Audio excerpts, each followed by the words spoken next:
अब चूड़ाकरण का अवसर, चूड़ाकरण जानते हैं? नहीं जानते? चोटी रखाने को कहते हैं चूड़ाकरण। यह संस्कार हिंदू मात्र का होना चाहिए। ध्यान देकर सुनो भाई, इसमें कोई ऐसा नहीं है कि अमुक जाति के व्यक्ति का चूड़ाकरण होना चाहिए, अमुक जाति के व्यक्ति, कोई जाति भेद नहीं है इसमें। प्रत्येक जो सनातनी हिंदू है, भारतीय है, वैदिक सनातन धर्म को मानने वाला है, ऐसे प्रत्येक हिंदू का चूड़ाकरण संस्कार होना चाहिए। चूड़ाकरण शब्द का अर्थ होता है, चूड़ा माने चुटिया, करण माने रखाना, चोटी रखाने के संस्कार को चूड़ाकरण संस्कार कहते हैं। कहीं कहीं मूड़नो भी कहते, मुंडन संस्कार, मूड़नो भी कहते हैं, मुंडन भी कहते हैं। वर्तमान समय में मुंडन संस्कार, एक तो कोई भी संस्कार नहीं हो रहा है। गर्भाधान संस्कार तो विलुप्त प्राय है।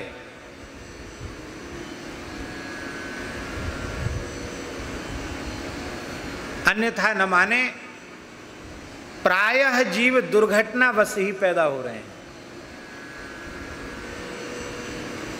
आपको शब्द बड़ा खराब और अटपटा सा लगेगा, लेकिन सच्ची बात है, दुर्घटनावश ही जीव पैदा हो रहे हैं।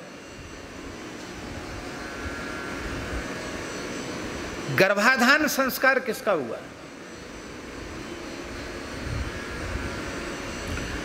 महाराज जी 16 संस्कार तो है ही हैं, कुल संस्कार 48 संस्कार हैं। कितने संस्कार हैं? 48। यह बात पुराण में लिखी है, स्कंद पुराण में लिखी है। मार्कंडेय ऋषि को कहा गया, प्रलयकालीन दृश्य उनके सामने उपस्थित हुआ, बोले तुम दूध पी लो, हजारों लाखों वर्ष व्यतीत हो गए हैं, भूखे प्यासे हो, दूध पी लो।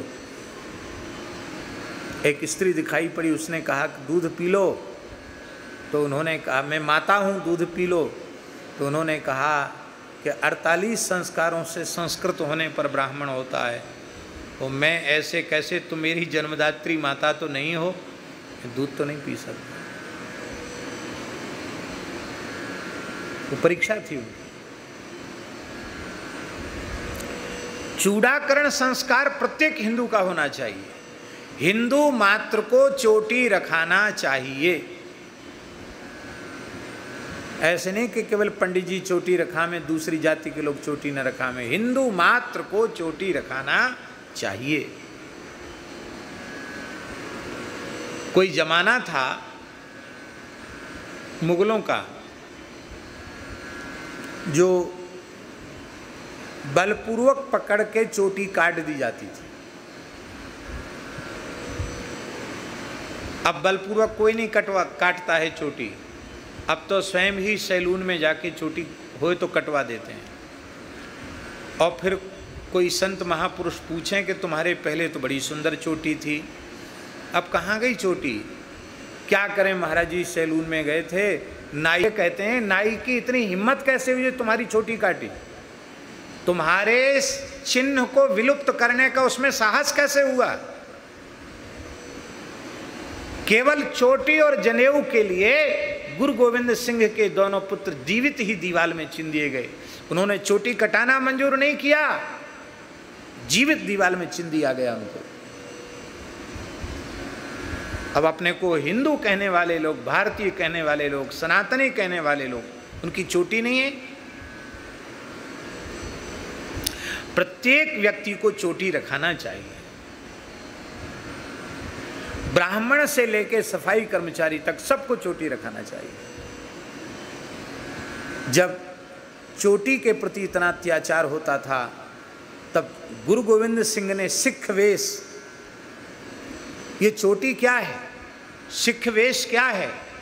ये सिख वेश ये है कि तुमको इतनी सी चोटी में इतनी तकलीफ है, इतराज है, तो लो हम पूरे के पूरे केस रखाते हैं, हमारा पूरे सिर के बाल ही चोटी हैं। तुम्हारी हिम्मत हो तो एक केस पर भी हाथ लगा के दिखाओ।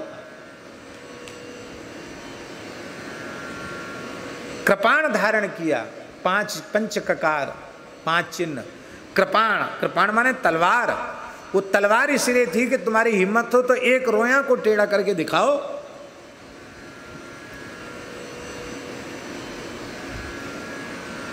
चोटी अवश्य।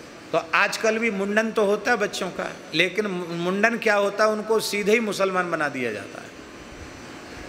चोटी उस संस्कार का ही नाम है चूड़ाकरण, चोटी रखाने का संस्कार। चोटी में गर्भ के बाल ही होने चाहिए, इसलिए 4-5 वर्ष की आयु में मुंडन संस्कार का, कहीं कहीं अपनी कुल परंपरा के अनुसार जैसा, लेकिन कम से कम 4-5 वर्ष की आयु में मुंडन संस्कार होना चाहिए। तो गर्भ के जो बाल हैं उनको विधि है कि शेही के कांटे से उनको घेर दिया जाता है, बाद में शेष केशों का मुंडन किया जाता है, और जो गर्भ से बाल आए हैं शिखा वाले स्थान के, उन बालों को छोड़ दिया जाता है। अब क्या करते हैं, पूरे बाल मूड़ देते हैं, कोई बाल शेष रखते नहीं, उसको हिंदुत्व का संस्कार ही उसका समाप्त कर देते हैं। परम श्रद्धेय पूज्यपाद स्वामी श्री राम सुखदास जी महाराज चोटी रखाने पर बहुत जोर देते थे। सीकर में भी उनका चातुर्मास्य हुआ, और महाराज वहाँ ऋषिकेश में गीता भवन में तो वहाँ नाई भी रखे थे, इसीलिए वो सत्संग में चोटी रखाने पर जोर देते थे। फिर लोग तैयार हो जाते थे कि हम चोटी रखेंगे, हम चोटी रखेंगे। तो जो कहता हम चोटी रखेंगे तुरंत भद्र हो, चोटी रखाओ। वही भी एक नाटक, ये लीला भी वहाँ चलती थी।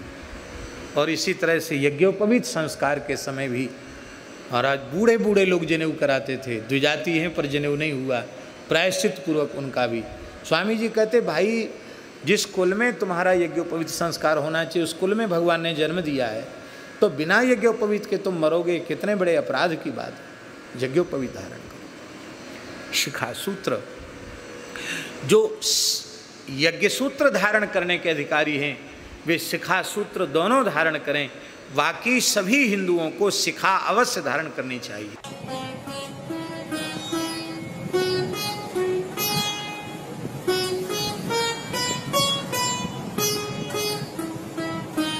श्री सीताराम प्रतिदिन सत्संग एवं दर्शन के लिए श्री महाराज जी के ऑफिशियल चैनल को जरूर सब्सक्राइब करें।